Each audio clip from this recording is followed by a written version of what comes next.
This should be a subject that we are passionate about and informed about. We'll see. All right. So today we're going to be building the greatest 4-piece bands. Oh, Ever. okay. So, like, you get to pick your drummer from any band, pick your guitars. Exactly. Okay, Ooh. okay. So we're doing 2 bands. You're going to do basically the way I broke it down for me, and you can do it the way you want just to make it easier on us, because I know it's on the fly here. So the way I did it is the first band is basically your Rushmore band, just the pillars of rock. Okay. And then the second band is pick and choose and do something tailored to what you would want, or a band that you just think would sound really good together, or something like that. Okay, yeah. I'll go ahead and start with my Rushmore band just to give y'all a little time to think here. The Rushmore band is kind of boring. It's talked about and played out. Singer, I'm gonna go with Freddie Mercury. That's a solid choice. You know what I Okay, mean? yeah. Certainly one that I'm waffling with in my head over here. It's too easy. It really is. He's so capable as a vocalist. Lead guitar wise, I'm gonna go with Jimmy Page. Okay, yeah. Because of the versatility. The way he plays, like if you ever just concentrate in the way like he strums his guitar and the way that he fingers through the fretboard, it looks so effortless. Yeah, it's like there's nothing that's just over his head at all. Yeah, so fluid. It was the guitar player back when I was doing high school stuff with the Sullivans. That was the guitar player that the most heavily influenced Justin Sullivan to like teach himself to play guitar. Yeah. That was like the thing that he talked about. He was like, look at how he just moves his hands around the guitar. It's so fluid and like it's second nature. So solid pick, buddy. And feel free to copy some of these for yours. Like you don't have to fight the current on this so much. There's some of these are kind of there's just a couple of choices that make sense. Yeah. So Freddie singing. Freddie singing, Jimmy Page on guitar. My bass player, I'm gonna go with Geddy Lee on the bass. Oh, yeah. Geddy Lee from Rush. I'm just taking your band, Chris. You got 2 of them so far. And the drummer, I was a little bit torn because I feel like my top 2 choices either way, I'm going to kind of be doubling up on one of the actual bands. Mm-hmm. So drummer-wise, I was either going to go with our boy Neil Peart from Rush. Yeah. Or I was going to go with John Bonham. Son of a... Oh, that's good. And so I really feel like you can't go wrong either way there. It just kind of depends on what you want. Do you want something more straightforward, 4 on the floor, powerful, or do you want something that's a little more skilled? Right. I'm taking John Bonham off. I got Jimmy Page on here too.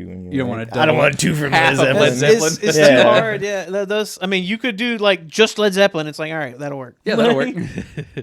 And I'll let y'all do your Rushmore bands, and then I'll come back because I really, really like this other band that I made.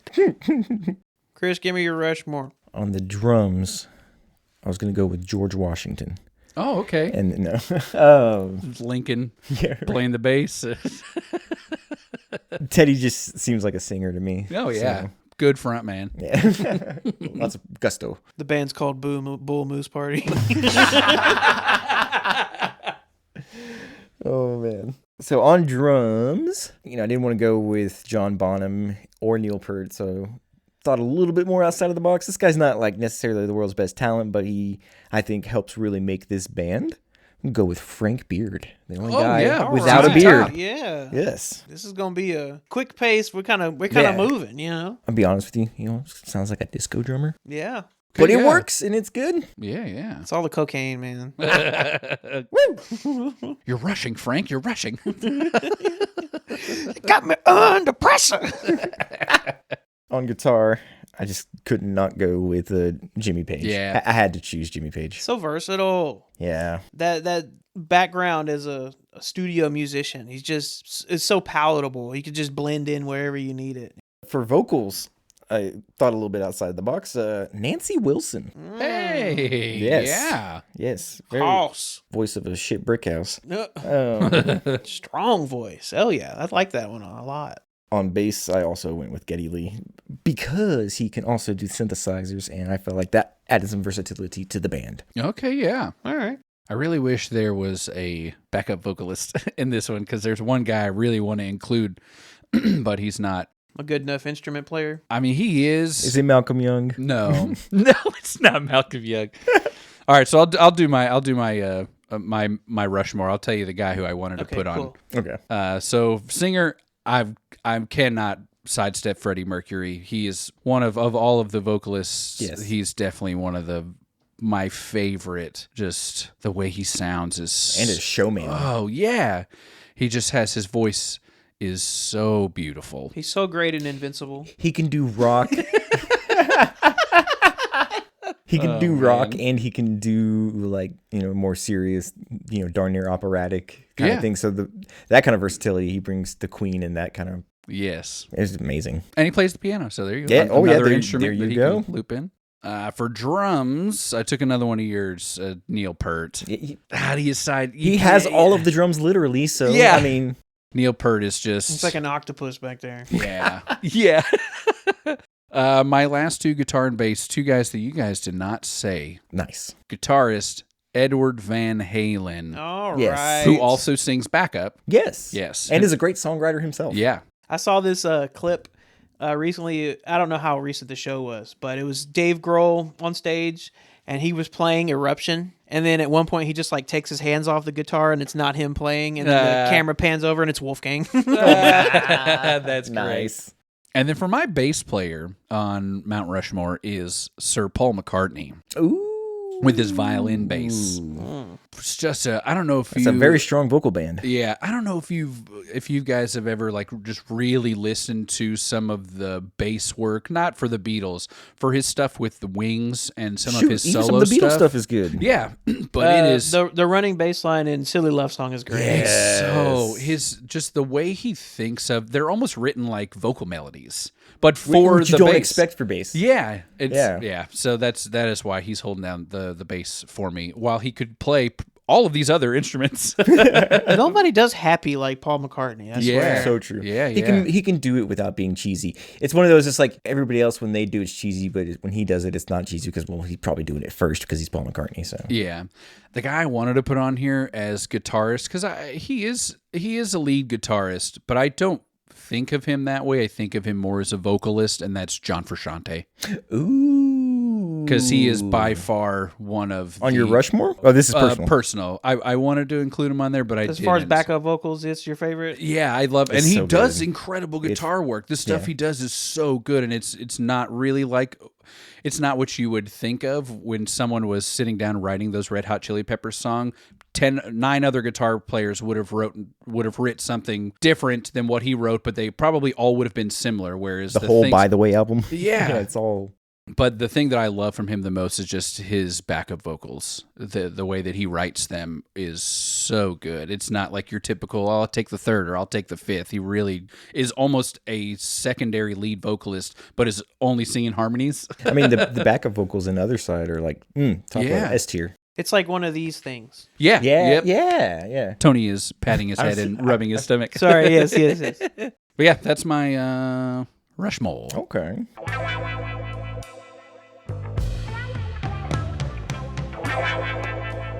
I'm gonna do my personal before your personal because I think one of mine may be on your list, and I want to make sure I get it first. Okay. All right. On lead, okay, this is gonna be the weirdest band. They're not gonna probably work together, but I like each of these instrumentalists individually. Yeah. But on the lead guitar, I have Elliot Easton from The Cars. Okay. That man can. That's Tasteful. He's the master of the 8-bar solo. Yep. You got 8 bars to do a solo. He's going to cram as much in there as possible, and it's going to be catchy. I enjoy the Cars. solo in I think it's Shake It Up. Yes. That was yes. It's just give me everything in as little time as possible. Yeah. That one, and then Tonight She Comes has the same kind of thing. You heard me. That's the name of the song. The bassist, I think I've never really known how to pronounce his name. I think it's just Mark Stormer, but he is the bassist for The Killers. Okay. Sneaky good bass lines in that band. On the drums, and this is probably the primary reason why this band's not going to work together, is Travis Barker. All right. But that man can smack the crap out of those drums. Now we got Kardashians involved. This is just going straight to hell, man. And then on vocals, Chris Cornell. Oh, nice.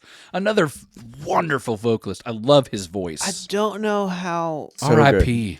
Yeah. this goes together, but It doesn't. I like it somehow. Just You the like same. it so okay. I don't know. It's I mean, Chris Cornell was an alternative rock, and Travis Barker's almost alternative rock. It's more pop punk, but Well, at the time, I was young, but I still had this opinion that when did Audioslave come out? Like 2000, basically. yeah. That sounds right. Right by the like- time of Creed. I didn't think Chris Cornell and what's his name from Rage Against the Machine, Morello. Oh yeah, yeah. I Tom just Morello, didn't yeah. think that was a good match, but they both came and brought something very different to that project. So yeah. I mean, like it works sometimes. Like a Stone or whatever that song's called. Is it what's called Like a Stone? Yeah. Almost like a rock. Yeah, like a stone. Oh, like a rock. That song is really freaking sad. Yes, Yeah, it for is. real. Oh my gosh. I love that song though. I remember when I first heard it, I don't remember, in high school or probably, I think I listened to it like back to back to back Yeah, for it's an one of the- hour. You just got to put it on repeat. Yeah, for like a well, second. the So first good. 10 Hear times something you new listen each to it, you're time. like, oh, this is a sad love song. His love died, and then it's like, well, no, this is about his friends, and everybody's dead but him, and he's still around, And now he's dead too. and that is yeah. It's just hit you in the feels there. Sad band. Chris's band is sad. Elliot Easton's happy. All right, that's what I'm saying. This is you got the Cars and Chris Cornell. What's going on? I don't know what Chris Cornell's going to do in this band. Tonight she comes. Tonight she cries. All right, I think I have my personal band here. I was going back and forth between a bass player. Well, I'll start with that one, the bass player. Okay. Because I know who Tony wants me to say, and I'm not putting him in the band because he's going to ruin the band. He's too much of a figure himself, and he will outshine the rest of these guys, and the band will break up, and that's Gene Simmons. So I'm not putting him in there. I'm putting Victor Wooten in this band. Ooh. I want real technicality on the bass. A guy Okay. who is almost doing AP calculus on his bass guitar for this Almost. band. What do you mean almost? He is. Right. Clinton Greenspan, if you're listening, I'm sure you're doing backflips. right Yeah. now. This Norwegian wood is for you. Because I have pairing with him another scientist of the stringed guitared instrument, John Mayer. Oh, I thought you were going to go with a different John. I thought you were going to say Petrucci. Oh, yeah. I waffled with putting some Dream Theater guys in there, and I did because Mike Portnoy's on the drums. Avenged Sevenfold? No. I saw him. I got to see him play with them. And then who's left? Oh, singer. Took this one right from me, Christopher, and that is Chris Cornell. Oh, really? Yes, Oh, I wow, wanted. okay. I will almost put him in my Rushmore. in I mean, he could be a Rushmore singer. He really could. Those Mercury and Cornell are my top two favorite vocalists. He picked right up where Freddie left off. So. Yeah, purely the sound of their voices, and they're so very Yeah, different. the and I love them the so timbre much. that Cornell brings to it's just it's like a slow nasally kind of resonating kind Yeah. of thing, but I don't know, man. It's just He also has a hauntingly really. beautiful. He doesn't do it a ton in songs. It's rare, and I can't even really think of an example where he does, but he has a really nice clean tone as well with his voice, where he's not putting all of his rasp on it, and it sounds very nice. It doesn't sound like Chris Cornell. When you hear it, it sounds like somebody else because you're so used to his normal voice that he's doing for all the other tracks. More like Black Hole Sun. Yeah. Yeah, it still has a bit of a nasally to it, but they're like all the rasp is gone. It's straight, clean vocal. Did you ever hear his cover of Nothing Compares to You? No. He did that live. I think it was on Howard Stern, and it's one of my favorite covers ever. He really, really killed that thing. I'm going to say something that's going to make me lose some street cred. You know who's another person that like sings one way and then has like a nicer, softer singing voice? Is Corey Taylor from Slipknot. Oh, wow. Because what's that other side project he does? Stone Sour. And he has that song, Looking at You Through the Glass or something like that. And I'm like, oh, you can actually, got a decent singing I didn't voice. realize that was him. Yeah, that's dude from Slipknot. Huh. I'll tell you another one who I, before you get to yours, Tony, because there was another vocalist that I was waffling on for my personal band, and that's Patrick Stump from Really? from Fall Out Boy. Fall Out Boy, yeah. Yeah.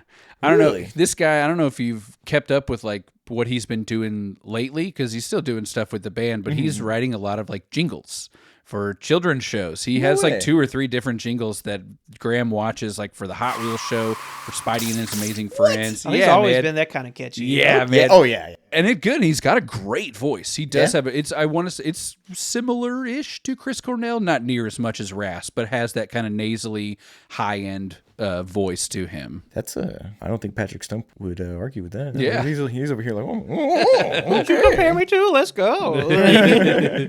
All right, Tony, hit us with yours. Your Okay. personal. This band. It doesn't matter what This band. Okay. This band would sound so good together. All right. And I wish they were all living and would be willing. But they're all dead? No, not all dead. Oh, but okay. a lot of them. So I'm mostly dead. I'm going to start with bass players. And I'm going to death. He's exactly dead.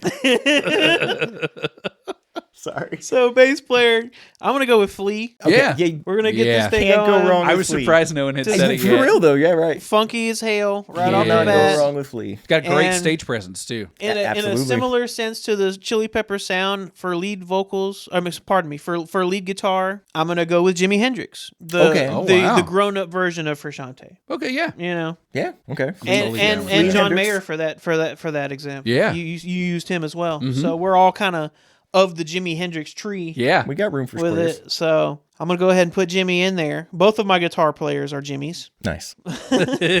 Drums, Dave Grohl. Ooh. Dave Grohl on the Yeah, drums okay. slash backup vocals. Okay, This the band is going to be versatility. dancey and funky. Yeah, Okay. man. And I cheated a little bit with my lead singer. You got a lot of guys who are having a lot of fun on stage. For real. Yeah, there's Personalities. the lead singer that I picked though is a rigid perfectionist capable of making these brilliant musicians work cohesively. Tom DeLonge? No. That's why I'm saying my lead vocalist is cheating a little bit. That's what I'm trying But to it think would so sound hard. so good with this band. Pavarotti? No. Luciano Michael Jackson. Oh, yeah. Michael Oh my Jackson God. All of these with guys Flea are, yes. and Jimi Hendrix Oh my God. and Dave Grohl. Man, you won this one, dude. That This- sounds like this an band would incredible sound band. great. Some traveling Wilburys right there, man. Dang. Super bands don't normally work out. That one would work out. That's, yeah. And Okay, I was like, wait. I was thinking, Who's your guitarist again? guitarist was Jimi Hendrix. All right. You want to cheat a little bit more? Yeah. Take him out, put in Prince. Oh. Oh, All right. That band would just implode with those two together. That's though. true. yeah, it bro. really would. But I mean, you got the King and Prince together. But no, so but like the songwriting, and then Prince can also play the absolute shit out of the guitar. Right. Those But two no, but can't we- work together. yeah, They yeah, can't you're do right, it. you're right. It's It's just- too much. It's like fusion and fission at the same time, and the universe explodes. Trying to create a black hole.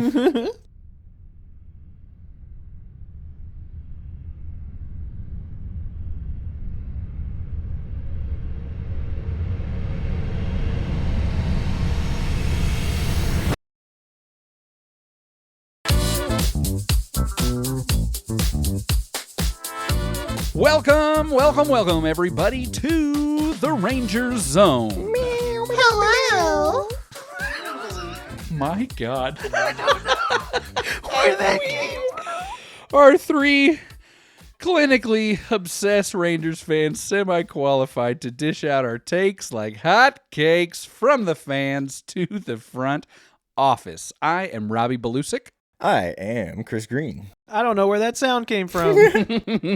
I am Tony Cook. We have got a fantastic one for you today. The last one, it was fantastic. The next one, you guessed it, it'll be fantastic. We're going to get into the rest of spring training. The last time we left you guys, we were right at the half point of spring training. The date of recording today is the 23rd, the day after the last day of spring training. So we kind of worked this one out perfectly for you guys. We'll give you our final takes on how people performed, who's making this team, who's not making this team. There's some last minute additions and subtractions. We don't quite got the full 26, but we got just about the whole thing down at this point. Yes.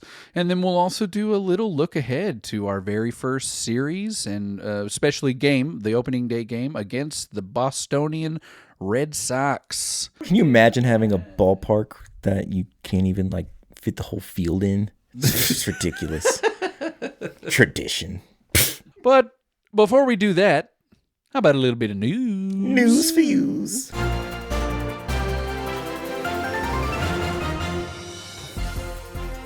Just before we sat down to record this morning, Dane Dunning was placed on waivers. What does that mean? Teams have got 48 hours to sign him and take over his $2.6 million contract. If no one claims him in that time, we can remove him from the 40-man roster and send him outright down to the minors or release him.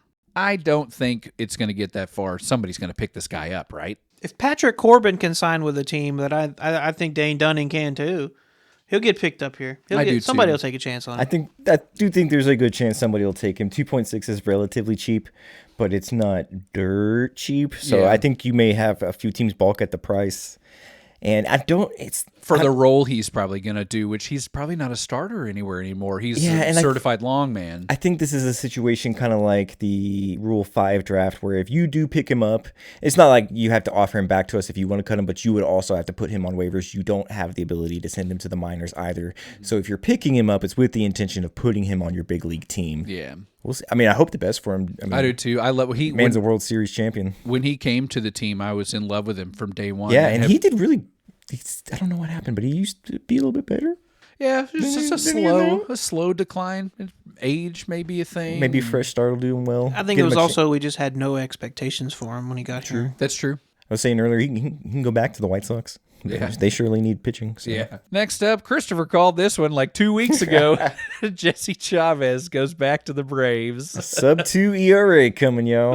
Everything is going according to schedule. Yes. Uncle Jesse's back in Atlanta. This next one here, this is a fun one. And I do want to, there's a small caveat before this one. There's an episode that we recorded we've been sitting on because of how time has worked out. I've had to skip it. We want to get you the newest stuff, but we have a trading card episode that our cold open talks about just the absolute biggest blunder in sports history. That's the Luka Doncic trade. We will be getting you that I was episode. having a good day. Yeah, we'll be getting that episode as soon as we can find a time to fit it in the schedule. If we can't, maybe we'll just release the cold open because it was really good. I remember, Tony, you were sick that episode too. You were getting sick in the middle of it. I think that's when you got the flu too. That's what did it. But the venomous, Thanks, Nico. repulsive disgust for Mavs GM Nico Harrison is Boo this man. His still very strong. More than a month later, after the most bullshit move in sports history, dating back to ancient Olympic Games in Olympia, Greece, 776 BC. That's how far back you can take all of the blunders in sports history, and this one still is at the top. Fire Nico chants have been heard all over the place in the great DFW at Stars games, FC Dallas games, SMU basketball games, Spurs games, and now at medieval times. So, Oh my gosh. yeah, and you better believe that we are going to hear it at the Globe. Are we going to start it? Oh, I would absolutely, love to. absolutely, I would absolutely love to. And you should too. You need to do your part and start it at the bank. That would also not be the first chant that Chris Green has started at a Rangers game. You should be doing this chant everywhere. The bank, in line, at Taco Bell. If you're an elementary school teacher, get your students to do it at recess.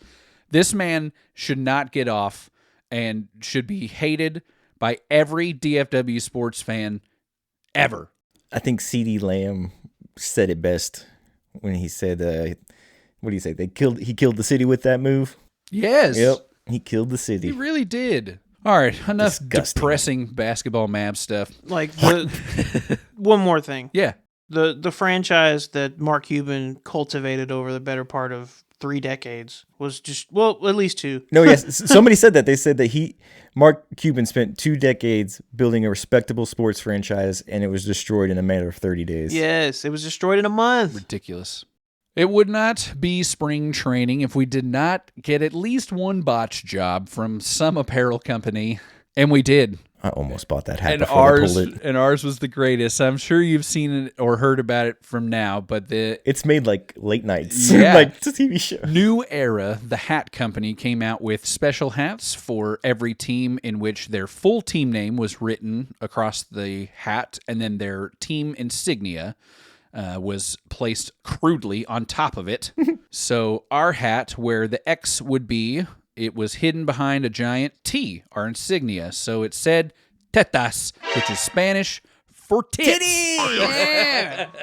Woo! Give me the titty hat. Yes. There's going to be so many bootlegs of this hat. Oh, yeah. I've already seen a bunch of them on Facebook, all the bootleg ones. The real ones Timu's are selling got 'em for all, a yeah. grand. Yes, some on eBay when this happened were selling and not like listed for Oh, a yeah. grand, sold for a grand, and even some of them now the prices have come down a little bit, but I've seen some still as high as $750. I've seen as high as $850 on Facebook. Yesterday, I saw a guy was like, "Let me know how much you're willing to pay for it." Some people got them. They have been discontinued. Ours was for sure the worst offenders of all of them. The Angels hat was pretty good. Yeah, theirs was good, and then It spelled anals. Anals, yeah. The Astros was good. It spelled Assholes.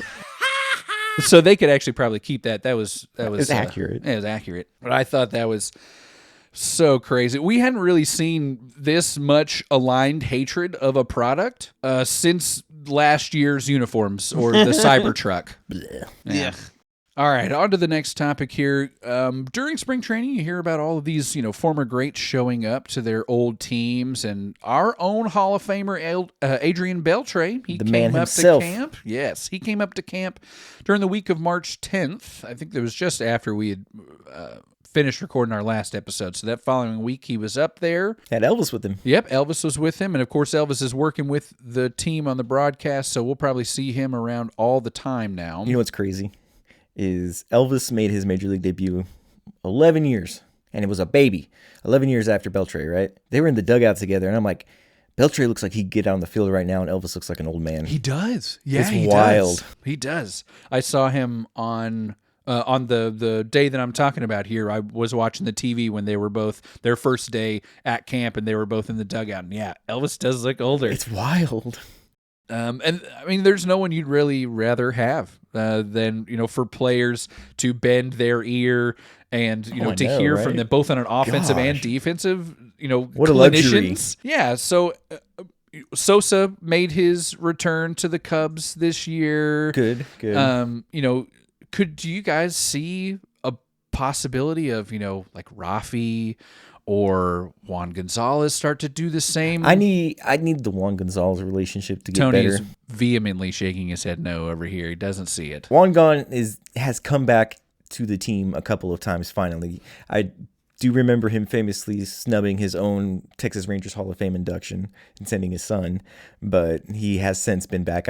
He was at the new stadium once, I believe. That relationship is no longer icy, but it'll never be good. Yeah, I know he's still sour about the whole Detroit thing. And then Rafi is just cancer to MLB, unfortunately. Baseball will never allow him to be involved in any capacity. Which is wild to me because Mark McGwire and Barry have found their way back in. Yeah. But there's something about Rafi that's just like a don't touch him. You just don't, you defy the grand jury. I wouldn't mind Rafi coming back. I'm sure he's got great hitting advice to give to people. Well, and I bring this up. Outside of take steroids. I bring this up because I get breakfast at McDonald's often, and McDonald's has a partnership with the Rangers and some other teams and stuff, but they're doing some signings around town. Yeah, I saw a flyer at my local one. Yeah, and Rafi is going to be, of all the people who are going to be there, it's like a bunch of old coaches and stuff like that. Rafi is the most notable person. Jim Aducci is going to be there, I think. Ducci? Bandanucci.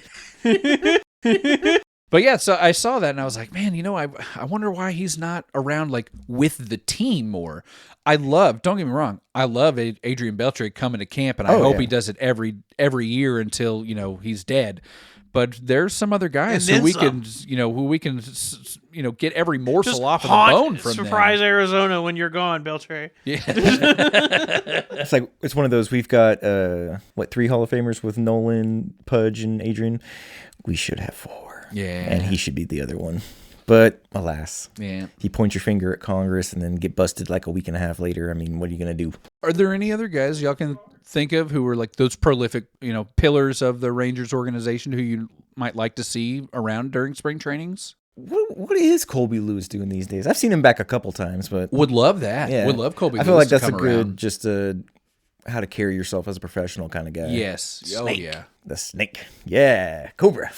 Next up here, some fun little news. If you guys are following Rangers Savant on any social media, you should if you aren't already. But he's got a discount code for the Rangers this year. That's really cool. It's one of my favorite personalities, social media personalities for the Rangers that's not really affiliated with the Rangers. I guess has some affiliation with them now because they've given him a discount code. Like tickets? Yes, for what? tickets. Yes. 25%? 25% off your Rangers tickets if you enter the code SAVANT. That's amazing. SAVANT. at checkout. I don't know if there's any, Is this a thank you for making our documentary? pretty much. Right. I bet that's what it is.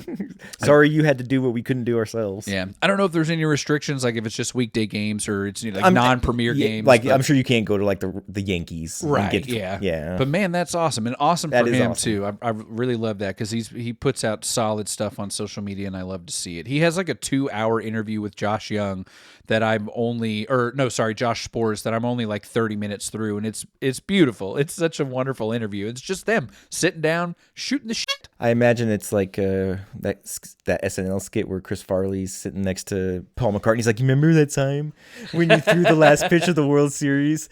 That was great." You remember arachnophobia? That was awesome. I am going to take the next 2 news segments down south to the butthole of Texas and this entire country. West Louisiana. That is Houston. If y'all want to click on that link here that says here, I've got in the doc a link and a sentence. It says insert Mario jumping sound here. Any other outfielder would have caught it. And there's another video I could have put in here too. Yeah, I that saw was the just a other one, routine too. pop fly. It's not going well. Jose Altuve is having a rough time in left field, and it's exactly what I thought was going to happen, and I love to see it.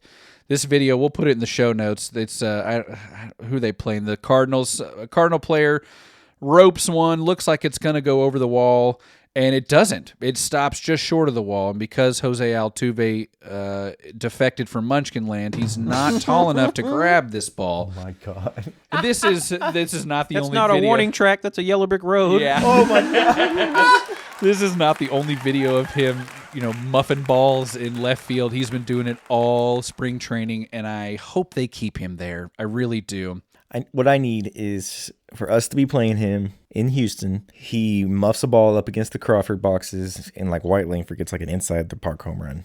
The next bit of news, we're going to keep it down in Houston, is they released their new City Connects, and they look like Meh. garbage. What? They're not that cool. You don't like them? They're nowhere near as cool as their first Yeah, ones. I agree. I don't hate them. I don't love them. 100% agree that the Space City was a million times better. I don't know. I don't like them.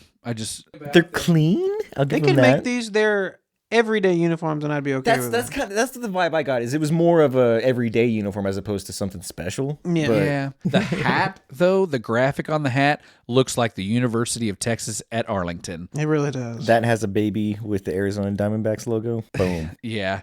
Robert, I stole a tweet from someone here because I noticed that, and several other people noticed that. This person, Robert Behrens, the Astros' new City Connect cap logo makes a lot of sense because they're usually the second best baseball team playing in Arlington. And it's got a picture of UTA's logo right next to the Astros logo. It's uncanny how close they are. I'm seriously not a hater of this uniform. The mostly white that they're putting up here, and the natural contrast that they normally have between the blue and the orange. Mm-hmm. Like, what's the rule they say that like contrasting tertiary colors go well together in Yes. uniform? Uh-huh. The white mostly background really makes those two colors pop. So I'm not a hater of it. I'm okay with it. It's a clean It's uniform. much better than the Washington Nationals. New Yeah, City Connect. another team that took a huge downgrade from their previous Those cherry uniforms. blossom grays were beautiful. Loved those. They were one of the first ones Yeah, too that yeah, we saw. yeah. First really batch. good. Moving on to a couple more stories here. Who is that warming in the pen? Why, it's Joseph Gallo. Joey Gallo is not going to be a position player anymore. He has hung it up after a failed spring training experiment with the White Sox. If you can't make the White Sox, Yes. then that's your sign. He is the strikeout king. He would like to be a pitcher now, he announced. He wants to be like dealing the strikeouts as opposed to getting them. All of them, yeah. He said, he had tweeted, he said, "It's been fun, outfield. Just to be clear, I will be pitching." So he's going to be working on that. A lot of ex-MLB players have weighed in. They all say it's not impossible. It's, things that players do this from time to time. What's y'all's take on Joey Gallo's ability to be able to do Sign this? me up. He's got a rocket launcher attached to his shoulder. I've got a He link was here. throwing 97 in high school supposedly, and he threw a new no-hitter. So, like, this dude knows how to pitch. It's not like I'm just going to, like, desperation, see what I can get away with. No, the man can pitch. Yeah, I've got a link here if you guys want to click on it of all of his gun downs, all of his outfield assists. Dude had a Every rocket in position right field. player in Major League Baseball pitched in high school. That doesn't mean anything. That's true. They were all the best players on their team until they were... It's insane, man. There's like 10 of these or 11 of these. Just watching him, he has got a cannon. Certified cannon for sure. No matter where he's putting this thing in the outfield. Man, I miss the old ballpark. I do too. When I'm seeing these, there's some of these where I'm watching them, and the way, like, the ball never loses velocity. It feels like it comes out of his hand. It quite literally catapults out of his hand and does not stop at that velocity until its destination in the other person's mitt. You really see how hard he throws it because, you know, the camera angle starts with him throwing the ball from right. You can really see how hard he's throwing it when the runner comes into view, and you could just see how the ball flies past the runner who's, you know, running top speed to try to get to the bases as soon as possible. The man's just throwing a laser. So crazy. So that'll be fun to see that career trajectory if it actually pans out into something. I hope he's a reliever. I hope he's not a starter. Same. Oh, yeah. Yeah. And if he is a reliever, Close. Let him close. Come home. Yeah. Our last bit of news here, and it's something we'll talk about a little bit later in the show as well, but Rangers signed Patrick Corbin, starting pitcher, to a 1-year, $1.1 million deal. Jonathan Gray was moved to the 60-day DL to make room for Patrick on the roster. I'm thoroughly whelmed. Patrick Corbin had not been on any team, had just been kind of hanging out during spring training. Well, I shouldn't say hanging out. He's kept fresh. The Rangers, just before signing him, I think on the day or the day before they signed him, Patrick Corbin pitched an 80-pitch bullpen session. So he has been keeping himself fresh. We'll get into his stats a little bit later when we're going through some of the other pitchers in this rotation and bullpen. We got some problems we need to solve. Spring training is over. We got actual real baseball coming soon. The last time we talked to you guys, we left off at the halfway point of spring training and caught the team just before they really started to ramp up and play more significant ball in the second half. Also, when we left off, our pitchers were healthy, and we were headed into the season with a troublesome rotation for batters. But like many teams, we did not avoid the spring injury plague. Luckily, it did not hurt us as much as some others. Looking at you, New York, who lost Cole for the season. Couldn't have happened to a better bunch. Yeah. And then as well as... Right when they got the facial hair band removed. All right. Poor Cole doesn't get to grow the beard back out. Yeah. And Darn. Shane McClanahan exited a game yesterday. I saw the clip. You told me, you described it. I saw it. It looked exactly like you bad. described. The man blew his elbow out again. It's over. Yep. Another ace. That is Shane Go hang McClanahan. out with his mother, Rue. God dang it. Rue McClanahan. Blanche. But we are in a bit of a Scooby-Doo episode here. We got a rotation. John Gray, the reason why, some guys, we're in this predicament, if you had not heard John Gray. Oh, it says Chris here jinxed John Gray. The first inning of baseball I watched live this spring training was the inning he took the comebacker off his... It's all my fault. Yes, John I haven't Gray. watched any spring games since, I promise. John Gray Just listen. is injured. He took a 106-mile-an-hour ball right off of the wrist from Rockies first baseman Michael Toglia. It was not pretty. No, it wasn't like a dead-on hit. It was more of like a glancing A blow. little ricochet. Yeah, which might have helped the injury a little bit because he does not need surgery. Oh, that's no good. plates, no That's pins, no metal. No They're just- reconstructing it, Exactly. yeah. They're just going to let it heal on his own. He is supposed to be back late June, It hurts. possibly even early July. I think this is our last year with us, too. He is. This Yeah. is the last one. Dang. So hopefully we Love can. John Gray. Hopefully we can get him back in a timely fashion. Hopefully there's no setbacks, and the wrist heals up nicely, and John Gray can get back in this rotation. Say he does get back in June and pitches the rest of the year, either in the rotation or the bullpen, and does well, and leaves after this year. Is John Gray a Texas Rangers Hall of Famer? No. Probably not. No. Probably not. Okay. After Gray exited the game, I'd like to note that Adrian Hauser did come in. Fighting for his life? Yeah, came in. He pitched 2.1, 2.3 innings, only gave up 2 hits, walked 1, struck out 4.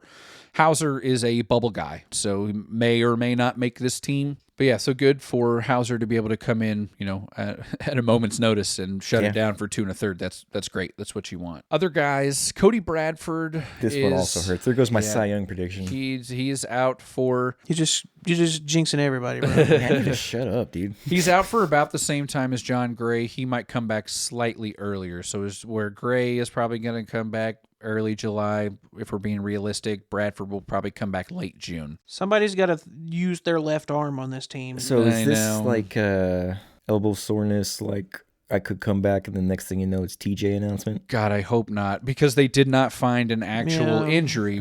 So he was scratched. Just inflammation at this point kind of thing? Yeah, he was scratched from his March 12th start with elbow soreness. They, initially were just going to shut him down for a couple of days, got an MRI.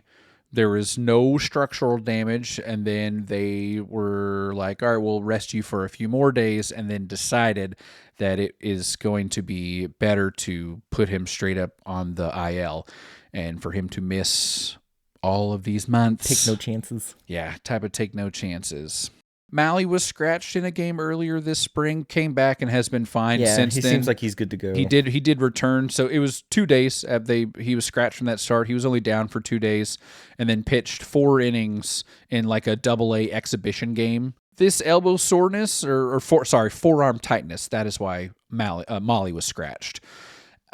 Very well, probably why his fastball velocity was down. Remember, we noted it was down like 3 or 4 miles an hour, a bit concerning. Has not had that issue since coming back from that. That's good. From that That's scratch. Good. His next official outing was Tuesday, March 18th, where he went 5 innings, gave up 2 hits, 2 runs, walked 2, and struck out 6. So a solid outing.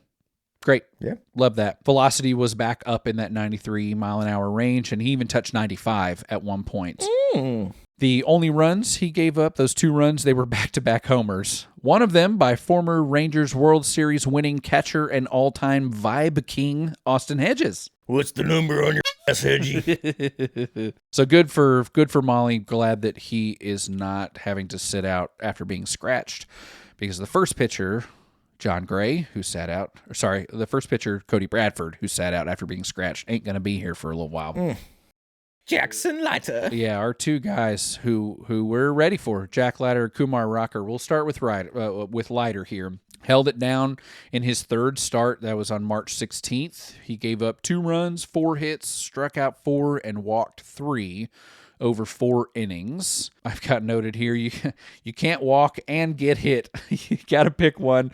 One's got to get better than the other. It seems most of his starts, even the 2 previous, he's letting a few guys get through. He's letting a few walks go through, but he's not letting him punish the game. He's still kind of able to keep a clamp on the guys on the base paths and not let it get out of hand. Didn't he learn the new it pitch, the sweep changer thing, or split change? Kick change. Kick change, yeah. Yes. I think somebody had taught him this pitch and he's trying it out. Yes. So that's and it's been working well all spring. Is that the uptick on velocity on his change that he's been throwing? It might be because we noted he's throwing like over 100 miles an hour. Started spring throwing over 100 miles an hour. His changeup's like 93. Yeah. Damn. And his velocity for that fastball is still up in that 100 mile an hour range, which is really, really cool. This is from Evan Grant during that start. He noted that his first 4 batted balls were all at least 100 miles an hour off the bat. Sheesh. So he was kind of getting rocked a little bit.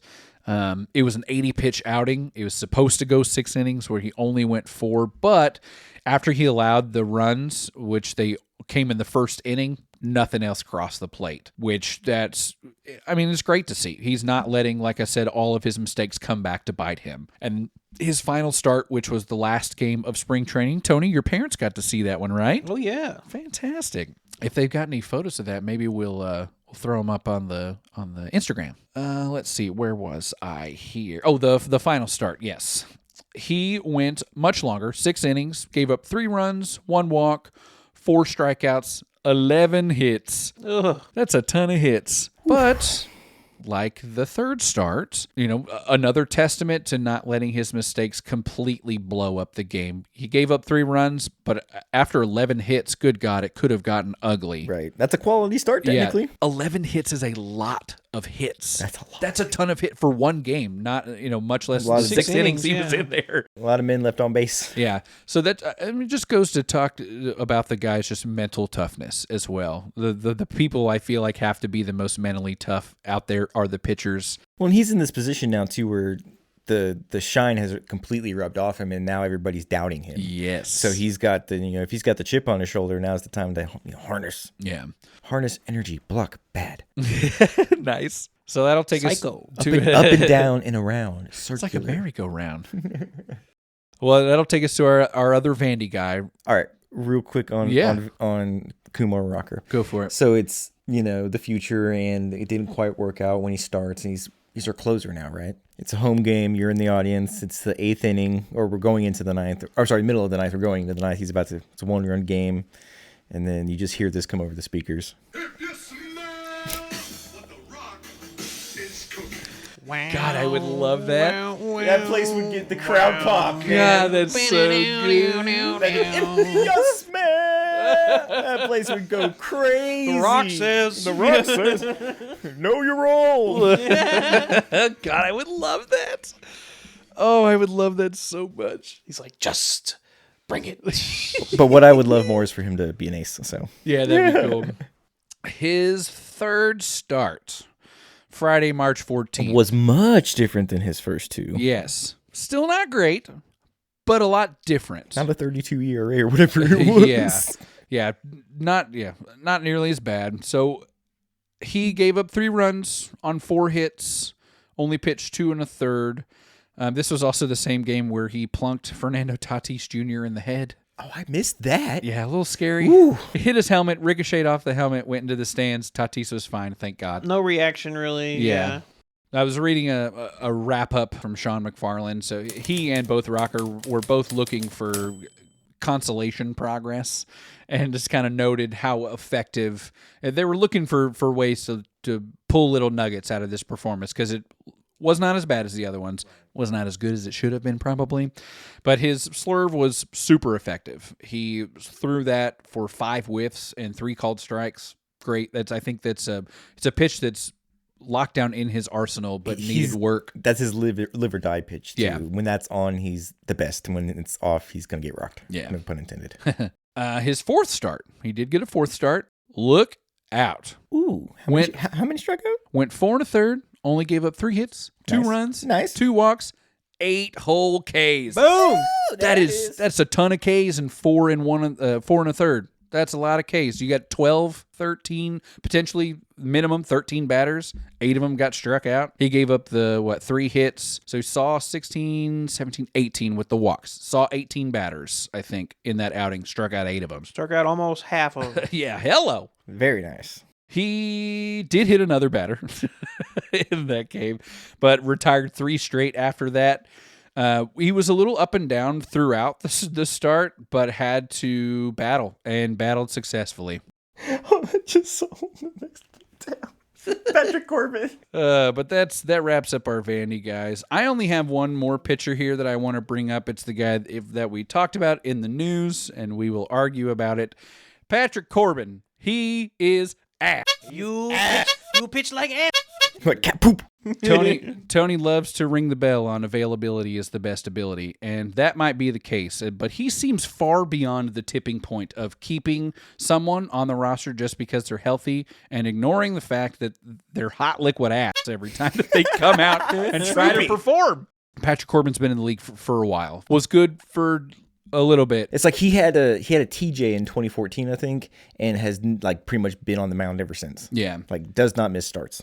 That's about the only, and then now the bad stuff. Yeah. The last time, so he's got His ERA is a problem. His ERA is consistently for the last like 5 or 6 years over 5. His average is about 5. That's bad. The last time his ERA was under 4 was 2019. That's when he won a World Series with Washington. It was amazing. Yeah, every year after that, here are the ERAs. 4.66. That's in the COVID year, by the way, where he only Trash. pitched 60. There were only 60 games. So 4.66, Trash. 5.82, Trash. 6.31, Trash. 5.20. Trash. And last season was 5.62, Trash. in which he also gave up the most hits and the most earned runs of every pitcher in the league. Can't do that if you ain't pitching innings, my boy. He also Someone has to do it. tried to accomplish that same feat 2 years prior because he did give up the most earned runs in 2022, but was only 7 hits shy of giving up the most hits in 2022 as well. The same move that we did last year, I felt like, was when we signed Michael Lorenzen. I'm like, that's a much better pickup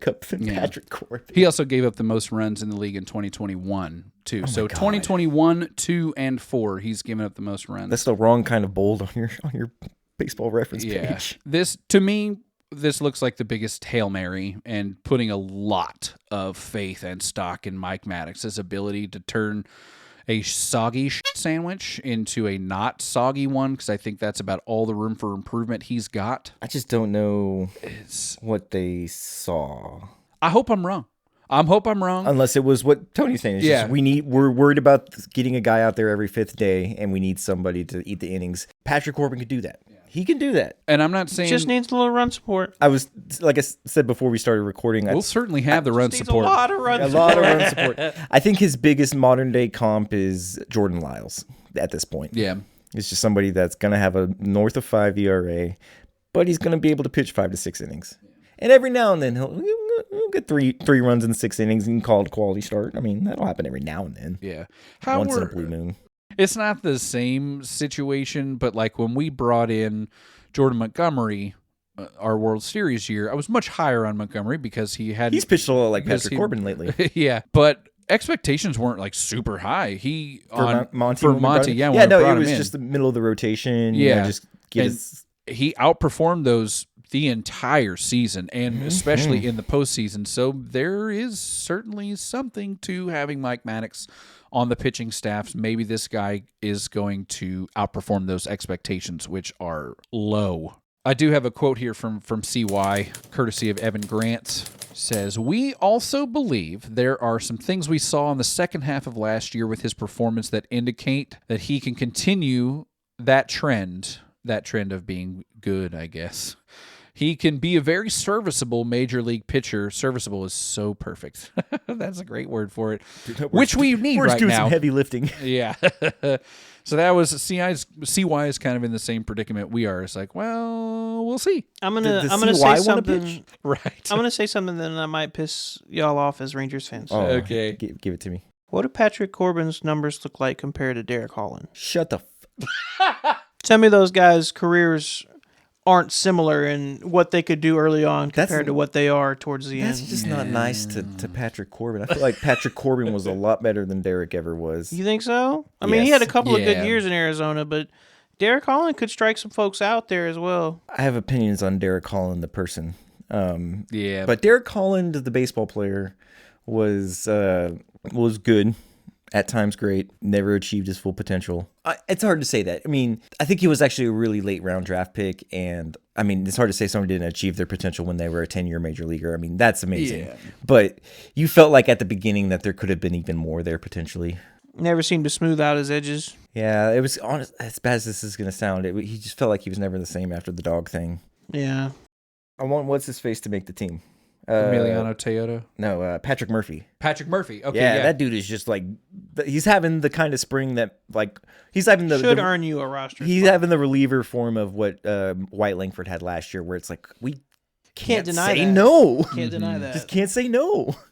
Our two closers, the guys who were supposed to be closing the games for us, Chris Martin and Robert Garcia, have a combined 1.8 ERA. Robert Garcia with a 0.00 ERA. Let's go, Robert. 6 innings pitched. That's exactly what you want to see. yeah. And Chris Martin had a 1.8 ERA. So wait. 5 innings pitched. This is the perfect segue to something you told me earlier. So Robert Garcia, 0 ERA. Yes.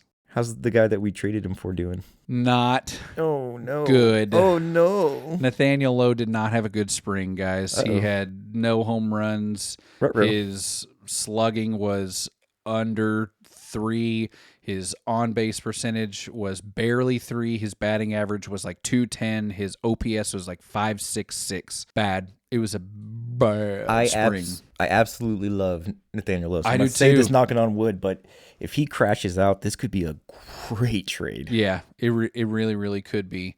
God, and I hate that for him because he's such a happy-go-lucky guy, and I really want him to do well there. clubhouse guy. Where did we trade him to? The Washington. Nationals.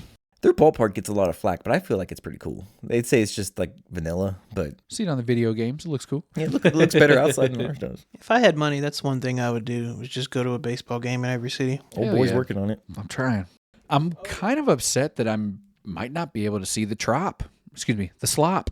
Yeah. So slop a can of field. Even though I don't want to see it, but I just for nostalgia especially reasons. since you got to go to the Coliseum. Yeah. For the fact that you could say I got to see the two controversial ballparks of the early 2000s. Yeah, I don't think they're going to get to play there. I can again. don't see see you it happening at getting this there time. and It's just doing bad. the Joe Pesci from My Cousin. Yes. What is this piece of shit? Oh my god. Let's get over to our offensive exploders and extinguishers here. Starting off with the man who came back. Everywhere. Yeah. The man who came back from sitting out the first half of spring training and really just unleashed the power in the Someone's ready second to half. ball out, bro. Yeah, man. Oh my god. That's Mr. White. Langford, red hot start here after missing half of spring. His first 3 games coming back, he was 1 for 2 with a walk, 1 for 3, and 3 for 3 with his first home run and 3 RBIs in that third game. That homer that he hit, his first one in that third game, 106 off the bat.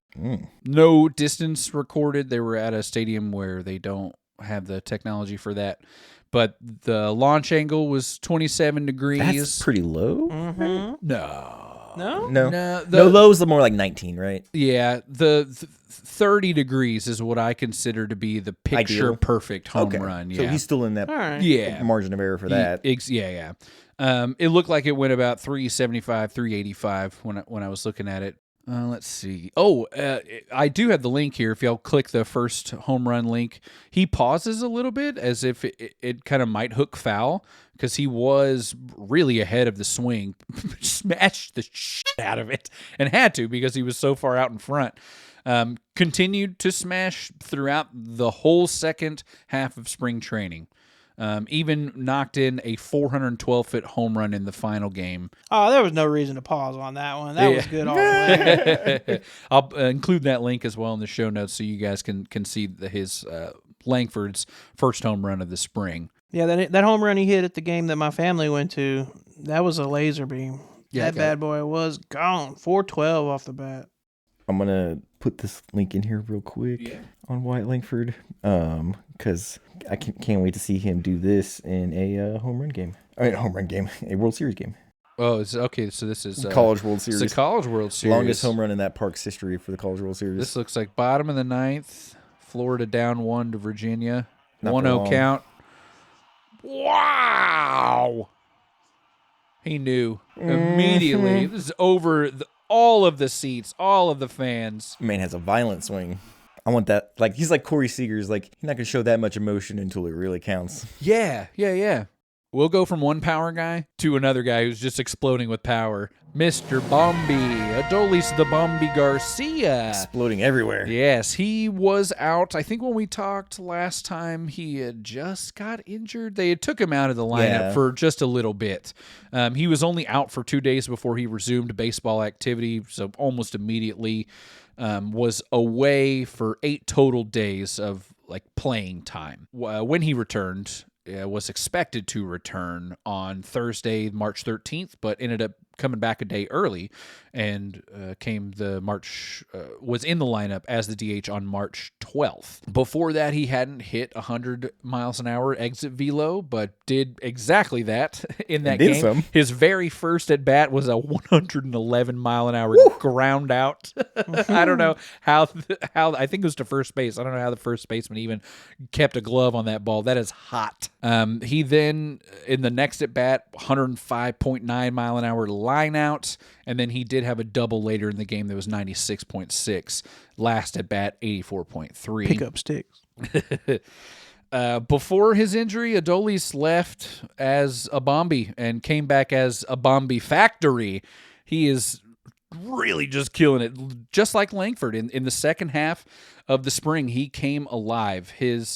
After that exit velocity explosion, he hit home runs in the next 2 games, one of which against Colorado's Ryan Felter on an 0-2 count. Ooh. Love to see those 0-2 anything, single, double, getting on base after you're down 2 strikes, especially for a guy like Adolis Garcia, is great. Both of their injuries this spring were oblique related. Yep, and both were around the similar severity. That's good that they both came back with power immediately. Yes. I think that's your 3-4 fellas. Yeah, I think so too. Yep. Absolutely. At least they're coming out of spring like that, playing like they should be. Mm-hmm. And like Langford, Bombi also snuck in a last-minute home run for on the last game. It was a 2-run home run, 423 feet, 108 off the bat. So the power kept going. Just to piggyback a little bit off of what you said, Tony, his ability to not only retool his swing in the offseason, but continue to make minor adjustments quickly while he's injured,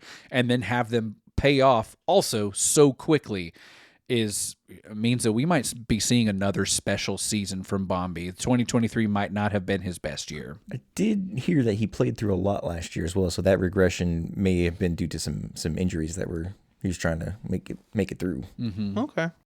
Boo. Yeah. Get us in here. Oh, no. I'll say the things and we'll be done with it. Okay.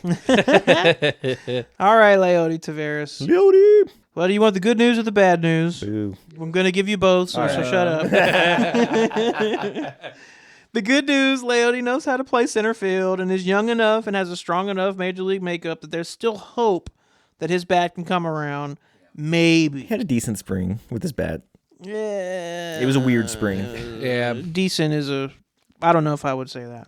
Defensively, he's been all right. Bad news here. He's been flirting with the Mendoza line all spring. The bat really hasn't been a major league asset since July of 2023 when he was hitting 260 and was also bringing a decent glove to center. There's no question Pilar has outplayed Leody this spring. I agree. Yeah, I agree with that. But with the age and tenure on his side, the safe bet is on Leody as the 4th outfielder, maybe 5th depending on how you view Pookie's role on this team. Right.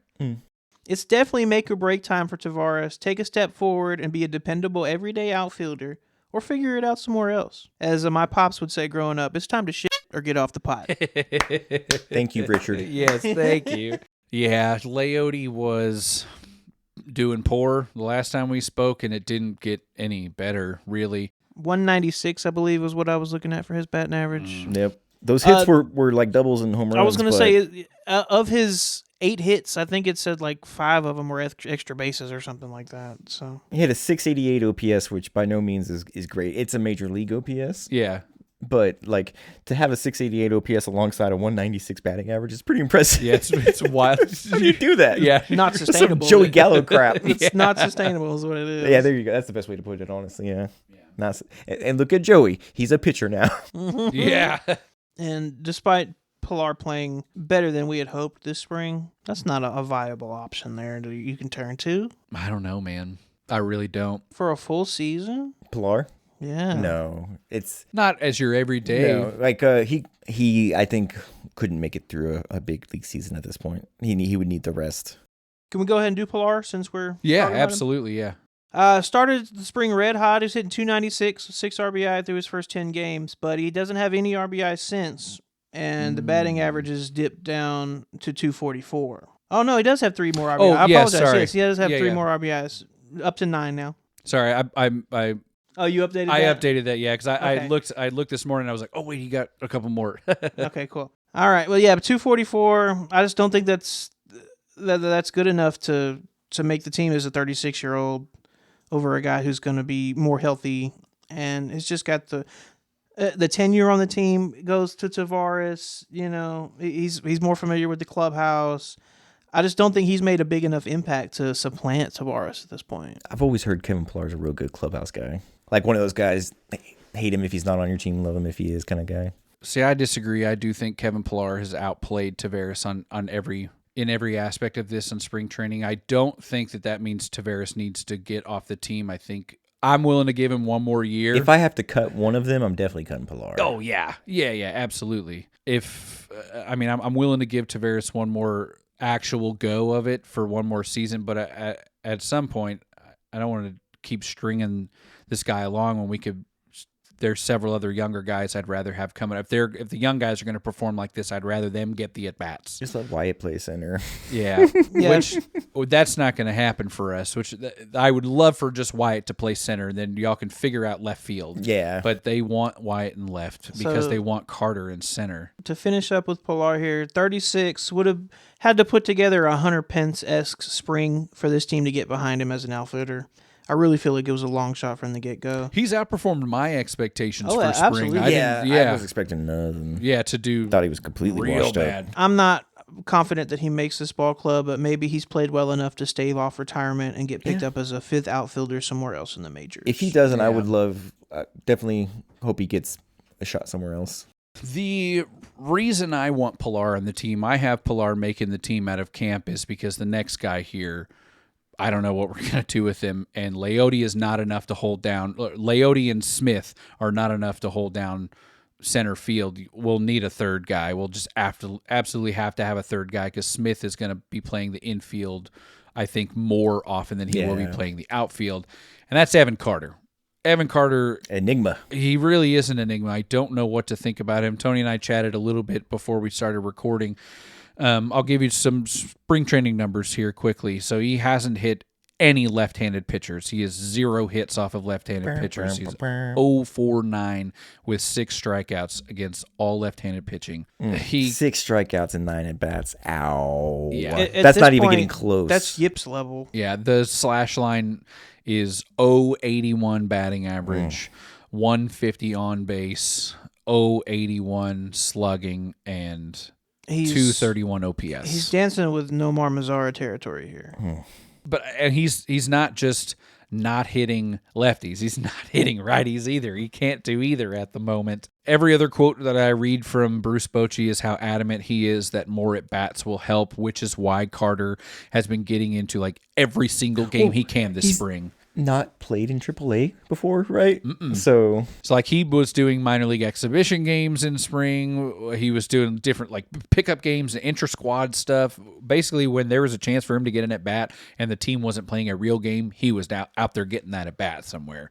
This was something that I mentioned to Tony, and I can mention it to you now, Christopher, that you're here. I think we often forget how young Evan Carter is and how his postseason run in 2023 was really an anomaly. I mean, you don't set the record for doubles in a postseason every day. Yeah. And as someone who skipped AAA. Yeah. So this doesn't happen often, really ever. And I think it's going to be an extremely tough road for him to get back to some sort of offensive consistency, especially if he can't stay on the field with the back issue that he's got, which is still up in the air. We don't know. He's not telling us. Yeah. Which is his right.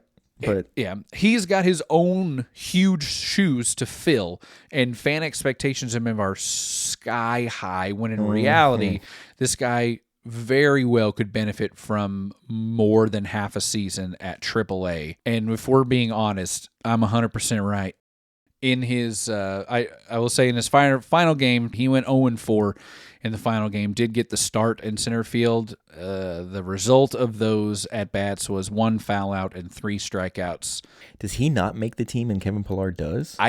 That's why I have Kevin Pillar making the team, because I don't think Evan Carter makes the team out of spring. And I think it's going to shock a lot of people. And then because they're going to be like, well, this guy was just in the World Series. I just saw his jersey. Yeah. I got a 32. Yeah, it's like, guys, this was luck. This was huge luck that this just happened to him and happened to us. And now it's time for him to go down to the minor leagues and get the proper training and at bats and everything that he needs, because I'd rather him get it there than mar up his career in the major leagues and never go anywhere. And the other thing is Wyatt Langford. He is an exception.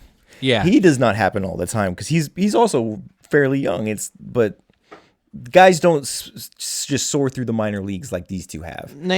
Langford's a first round pick. Yeah. Was the best player in college baseball. I mean, I think Evan Carter was a second round pick. Yeah. Yeah, but he was also like a shocker. Like, who's this guy out of where, Tennessee? It's sad. It's sad. It's sad a little bit. Yeah. But I want at this point for him after last year, I want what's gonna literally what's best for him. Like, we've got a good enough team to be able to do well in his absence. I just want the man to not flame out. I want him to have a successful major league career. I do too. Yeah, I would hate for his, that catch he made in Houston, dude. Like, oh yeah, it's legendary. That's another reason why I want him in left field, is because he's a center fielder who plays left field, and in a division where we have to go down and to see Houston all the time, you need someone to be able to know how to play off of the Crawford boxes and off of their weird angled walls and shit. If he's not going to be a major leaguer right now, though, we might have one of the worst outfields in baseball. Defensively? All really, yeah, but all things considered. I agree. It's underwhelming. You're not wrong. Your best gloved outfielder right now is Leody Taveras. It's not Bombi. His is fine, but he's got the cannon. But and Langford has a good glove. He's still learning the left field spot, though. But he's not like a stud defensively. Yeah. Leody Taveras is the only one. Yeah. Oh, and Pilar. Pilar has elite defensive stuff. Which could be another reason why he makes this team. Yeah. Dude, is Pilar going to make this team, Tony? I mean... Have we talked you into it? but there's only so many spots. That's true. Just because your outfielders are bad doesn't mean that you can have a bunch of them. You know what I mean? Yeah. There's one other guy we'll take you to, and we'll leave this section on a high note, because this man, Mr. here, Mr. Kyle Higashioka. I wrote this one up. Oh, man, he's doing the most. Still doing the most. He is aging like a fine wine. He is looking like he is ready to rock for the season. All reports are saying that he is getting... gelling well? Yeah, that's that word. Okay. All reports saying that he is gelling well with the pitching staff, and he could potentially find himself being Jacob deGrom's personal catcher. That's super cool. Was he... One of y'all, I think it might have been one of y'all brought up the quote that he said where, I caught DeGrom's first bullpen session, and it was like the first one missed a little bit, and, DeGrom kind of huffed and puffed for a second, and then he didn't have to move his glove for the rest of the year. Yeah. He's having one of the best springs of anybody in surprise not named Wyatt Langford. So coming into today, because I think the exhibition games against the Royals are going to count in spring stats, but coming into today, he's hitting .313. Golly. .343, .656. His OPS? Yeah, .656 is not his OPS. That's his slugging percentage. That's crazy. His OPS is .999. I'm rounding that bad boy up. He one-dotted this spring. Wow. He one-dotted. Okay, so I'm having to remind myself that he is 35. Yes. So, because, I want to put him out there every day and just ride him until the wheels fall off. I mean, he's got that catcher strength, though. That's true. They're built a little bit different. 3 homers and 2 doubles with 10 hits in these 32 at-bats. If I was gonna get nitpicky about anything, it's 6 strikeouts to 2 walks. But like we said in our preseason prediction for him, his increased aggressiveness at the plate has a lot to do with the increased offensive output at the plate. Mm-hmm. So, while his strikeout to walk ratio has gone, a little wonky the past few years, the homers have come from that. Yep. So the doubles, the power has come from that. Love it. I'm excited. He's a winning player who's primed for a career year. Yeah.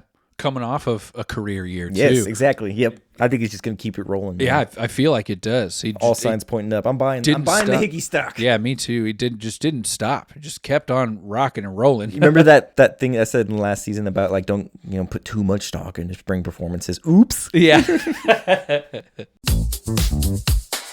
Just a couple of side notes before we get into our closing topic. A lot of these are about Jock Pederson, strangely enough. Vibes, bro. Yeah, vibes. Jock Pederson hit the most home runs. I can't wait till Jock. Actually, I think tied with Bombi, because Bombi squeaked one last one in. He just had to. He couldn't Jock and Bombi both had 4 home runs in spring. On the 20th, Jock hit a Oppo home run against Colorado, and it just looked effortless. I saw him hit 2 of his 4 home runs this spring, and they both look the exact same.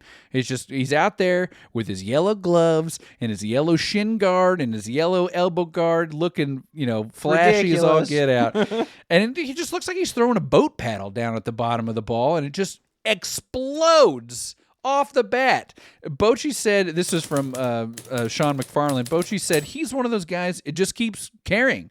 When he hit it, I thought it was an out. Not that we have a problem with vibes in our clubhouse, but you know who his vibe is going to help the most? I think it's Corey Seager. Yeah? Because they were buds like through the That's minors right. and Yeah, yeah. teammates on the Dodgers. All That's these years. right. I think it's going to have Maybe we see a little loosening of, Yeah. I'd like that.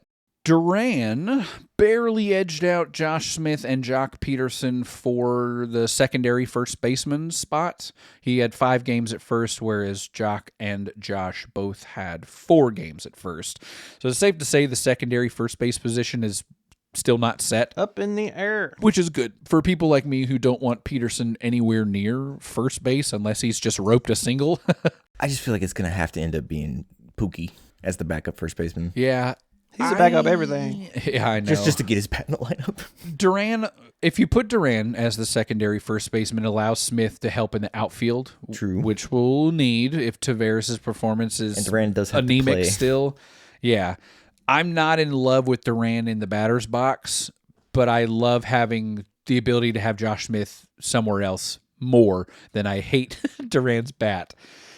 If I had my druthers, I'd clone Pookie. So I'd just have one for the infield and one for the I outfield. swear he's Michael Young reincarnated. If we just had another super utility guy. That Right. Why don't you just put some pressure on that dude? I'm Damn. sorry. Yeah. He's not, he's not like Michael Young. He's just like Ben Zobrist.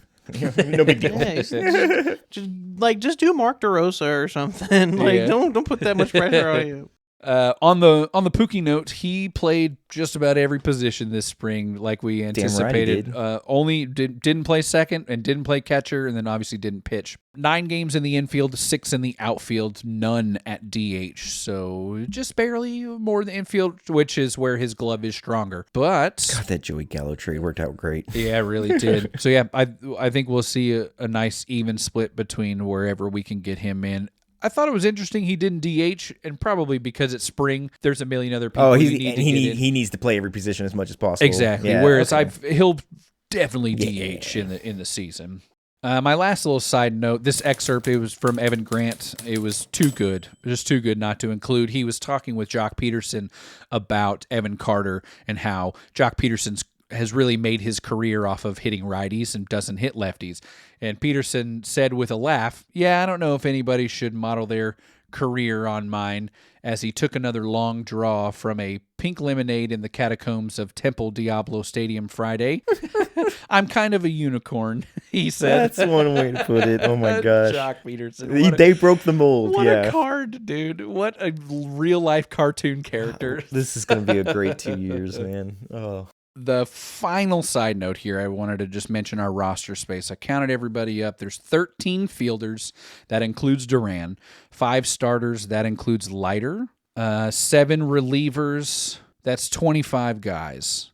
We need 1 more to start on the list. Here are some bubble guys who are looking out. You got Pilar, Rocker, Adrian Hauser, and Patrick Murphy. You counted Dunning here on your relievers and Let's just say Rocker takes that spot. Rip. That'll probably be Adrian Hauser. You think so? For Dunning's spot? Yeah, I bet. That's More still likely to be a long man than Rocker, just to have Rocker pitch every 5th day kind of thing. Yeah, I think, man.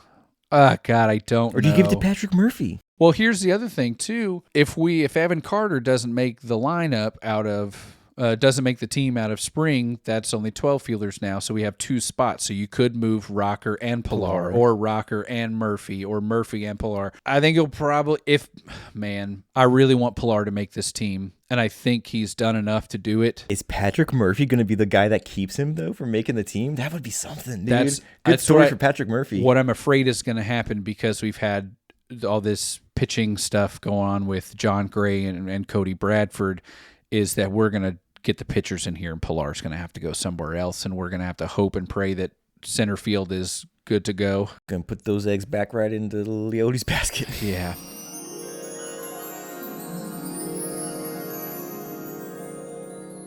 So I don't think any of us remember this guy playing because we were not alive yet.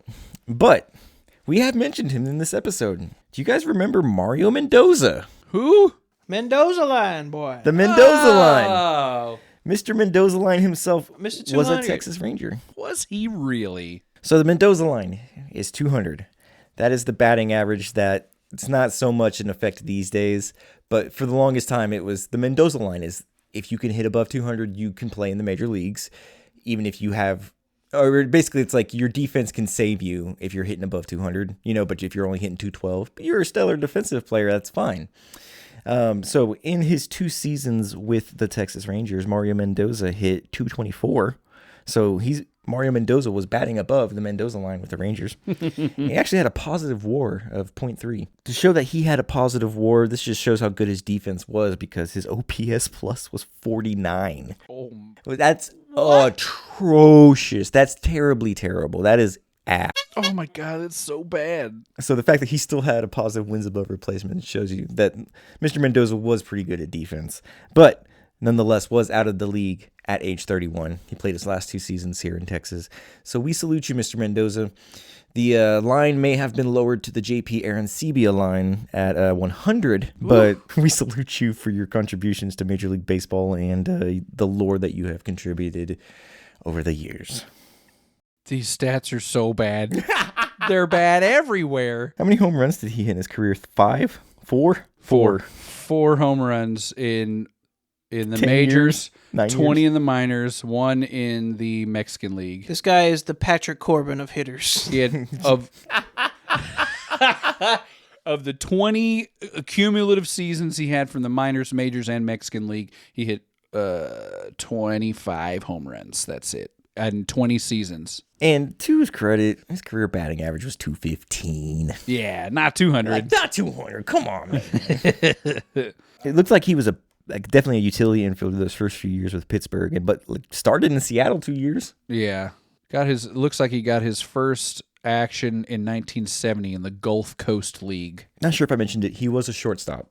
So, I mean, that is one of those positions where, Defense matters. yeah, and you can get away with an anemic bat, although it's always great when you have your best offensive player at that position. Hey, Corey. I don't think historically there's been a lot of Mexican ball players. Like, I know there's like Fernando Valenzuela. And Yeah. he's one of them. He is born in Chihuahua, Mexico. Oh, the day after Christmas. Chihuahua. His best OPS plus in any given season was his last year in Seattle. He was 63. Jeez, that was the best OPS Yes. plus? So he didn't even have a season that was league average offensively. Oh, boy. Or even close. I wonder if he's in the Mexican Baseball Hall of Fame. I didn't even know they had one. His last 4 years. He is! No way. His Inducted in 2000. his last 4 years, his last 8 years were all in the Mexican AAA system. Okay. He also played for Hawaii at one point. It sounds like the Chappelle Show race draft. Yes. They're like, Elian Gonzalez. And everybody's like, who? All right, I'll bring you guys to our last topic here. I wanted to get your thoughts on opening day and opening series against Boston. Specifically, we'll start with work. yeah, I'm taking my lunch break during first pitch. Yeah. Specifically, opening day when we are going to see Boston's brand new pitcher Garrett Crochet, fresh from the White Sox. I think that one's going to work out really well, actually, For us, for Crochet. Oh, yeah. Maybe not this specific game, but I think that's Anyone getting out of true. the south side of Chicago is going to be in a better spot there. This is going to be a big time reliever transitioning to a starter. That's going to work out. Like what he did last year, he's just going to build off of that. So shrewd pickup by the fellas in Boston. my thing about opening day is that Garrett Crochet is a left-handed pitcher. We have guys on this team who do not hit left-handed pitchers who are making a lot of money. Are you going to play them on opening day for the fact that it's opening day? I am not. Carter and Jock are the guys who don't hit lefties well. Jock might find himself. Oh, you know what I can see? I can see them not giving Jock an opening day spot to give Pookie one because he earns it. So Carter hits lefties a little bit worse. Oh, you put that in? Yep. Carter hits lefties a little bit worse than Jock. And Taveras is, playing his typical mediocre style of baseball. So, like Christopher said, I've got noted here, I'm sitting Jock Pederson for Josh Smith on that day. I mean, he's the reigning Silver Slugger for utility, man. Yeah. I think he deserves it. Carter's not making my lineup for opening day, and I have Taveras out of opening day for Pilar. That's obviously if Pilar makes the team. Interesting. Because Taveras also doesn't hit great from the left side, even though, not from the left, from the left side, even though he's a switch hitter. I feel like Jock is going to end up DHing anyway. And if he does, it'll probably be near the bottom of the lineup. They're not going to stick him near the top. So it'll kind of look like Simeon, Seager, Langford, Adolis. That's 1 through 4. Berger, Young, Pederson, 5, 6, 7. And then Pilar and Heim as 9. I can also see Higashioka sliding in that DH spot instead of Josh Smith. Heim is definitely going to be in there as the catcher. He does really good against lefties. And he's the man. Higgy splits against lefties. They're really similar to his righties. He doesn't really hit one more. That's good. Better than the other. All of these guys, Smith, Heim, Higashioka, all have a better batting average against lefties than Jock Pederson. And I feel like they're going to end up leaving him in the lineup. You spend $25 million on a guy or whatever. That's exactly why. Okay, so if Jock is DHing your outfield, how do I get Pookie in this lineup on opening day if Jock is DHing? Because if you put Wyatt in center and you put Pookie in left and you don't start Taveras on opening day, but I gotta feel like they're gonna start Taveras on opening day because he's been here for so long. Unless Pilar's here. But even then, it feels like one of those opening days. You get the exception on the potential matchups. You want your outfield to be Smith in left, Langford in center, and Bombi in right? That's what I would like to see. If it was my personal preference. I know Bochy probably won't do that. I think Pookie's got to start on opening day. I do too. You just got to put him in there no matter what. Which means he's got a DH. You're not going to take out one of your infielders right now. They don't need rest. The only reason he's playing infield is because someone's hurt or they need rest and it's opening day, so everyone's fresh. Yeah. That'd be interesting. No at-bats at DH during the spring and then oh my gosh. That would be something. That would be funny. Y'all got any predictions for the series? It's a 4-game series. Pain. I think we split. I think we split as well. I think we win the first 2 and we probably lose the next 2. I think we win that 4th game because that's supposed to be Jacob deGrom. No, his is 5th. No, they were saying. Oh, did they move him up? He wants to start at home. He wants his first start to be at home. Oh, good. So he was pushing to get moved up to that day to be that 4th game. Man. Well, I can definitely see us winning that one, which means the one we lose is probably against Garrett Crochet. So that would be the Sunday day game? I could just see, I love Tyler Molly, but I could see that being our first loss. That one? Yeah. Okay. So we could potentially go 3-1. That'd be cool. So if Uvalde's doing opening day, then I'm guessing Molly is the second. And then Leiter, DeGrom, Rocker? Yeah. Goodness. I'm very excited for opening day. That is, again, everybody, Thursday. I need to burn some peanuts. March the 27th at 3:05 Central Daylight Time. Let's go. Tune in to watch these boys start their 2025 Stop talking about them and start watching them. World Series run. It's happening. Yeah, baby. We win in the West. Thank you, dear listener, for playing along on another episode of The Ranger Zone. It always means a great deal that you take the time to spend the time with us, the last 3 people on Earth you'd be least likely to survive with in the event of a post-apocalyptic landscape. As always, you can keep up with us trying to keep up with social media on Instagram, Twitter, and YouTube at Ranger Zone Pod. That is at Ranger Zone Pod. We are worth a follow for the nonsense alone, and of course, you can listen to us just about anywhere you get your podcasts. Thank you again. This has been the Ranger Zone, and I am Robbie Belusic. I am probably not surviving the initial nuclear blast in this post-apocalyptic world, so he's not wrong. I am Chris Green. I have got enough fat to last in this post-apocalyptic world. I'm going to beat all of y'all, and I'm Tony Cook. I'm last. And that's the way the baseball go.